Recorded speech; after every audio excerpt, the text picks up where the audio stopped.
There is something telling you that you need to slow down this season. You wholeheartedly agree because it is winter, the season to rest and recover. For some reason, however, you cannot shake this feeling that you should be doing something. Terrible feeling. So you take on a project, start a new goal, yet not much time passed till you find yourself quitting because, well, it is the winter, the season to rest and relax. And so now you are stuck. You want to slow down, but you can't. You are restless, and here's why. You've been thinking that resting means to do nothing, but that could be further from the truth, so let's talk about it.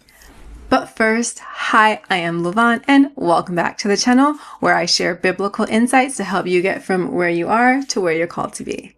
Okay, so when it comes to the cold, dark winter season, there are two periods that come to mind known as the silent periods. During both seasons, God's people spend 400 years seeking Him for reprieve and salvation, but seem to get no response. The first time occurs right before God liberates the Hebrews from Egyptian rule, and then again with the 400 years leading up to Jesus' birth.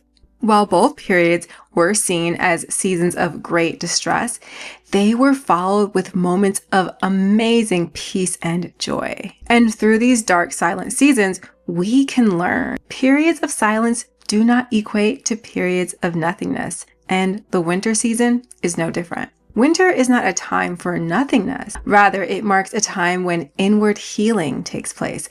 It allows the ground to rest and recover, and it prepares nature for her largest and fastest season of growth, the spring. And this is why you are finding it so hard to rest this winter. You can sense there is something else you need to do to prep while you rest. But what does that look like? Because binge watching TV is not working, and neither is waking up at 5 a.m. to go for a run. No, that's not it. Well, for the winter season, consider doing things that focus on inner healing and recovery. Just as your body is active while you sleep, there are low stress activities that you can do this winter to recover while you rest. And here are 8 ways. First up, consider exploring, either through traveling or roaming your neighborhood. It gets you out of the monotony of things, and it gives you a renewed perspective for what is ahead.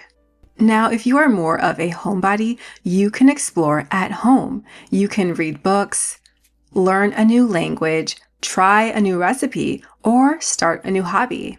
Doing things just for fun helps to calm your nervous system and may just be what you need to heal this winter. Another thing to do at home is to declutter. With a clear and organized space, you gain mental clarity and a boost of energy to take on heavier tasks in the seasons to come. Now, another way to clean up is through a cleanse.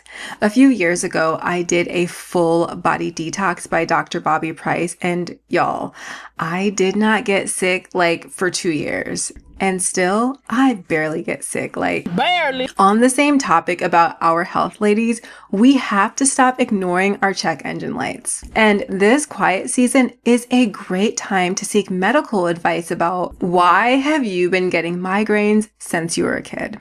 What is up with those periods that keep you out of commission every month? Why are you so tired after 9 hours of sleep every night? And why is it that you can only use one kind of detergent, yet you have no known allergies? Why? It's time, girl. So something I like to do during these darker months is to spend a little extra time reading God's Word.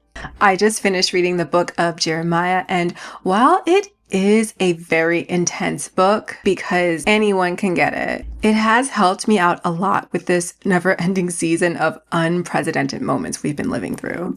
And now I have a renewed hope for God's mercy during these tough times of judgment. Another renewed perspective that is needed during this winter season is the one about family and community. Spending time with family and friends reminds you of how loved you are. It gives you a renewed sense of purpose to show up for others, and it affirms that you have a place to belong, which this world likes to tell people otherwise. So if you are feeling lonely this time of the year, please do reach out to the people who care about you.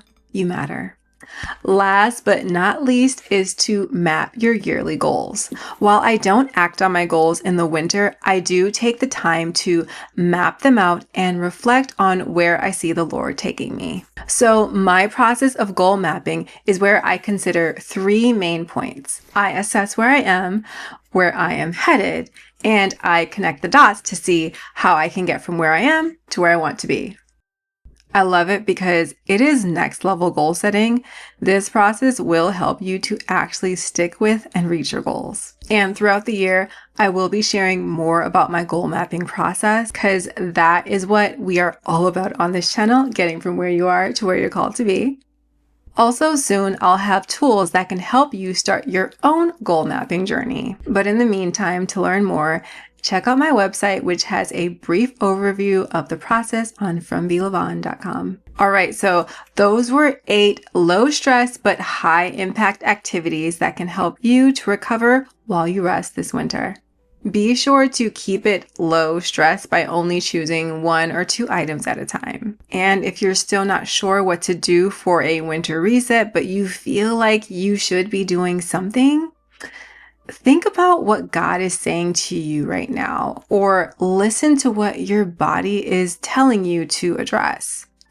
Or perhaps consider that thing you've been putting off all these years that if you get done will make you feel like 10 times better. Then go do that. God bless.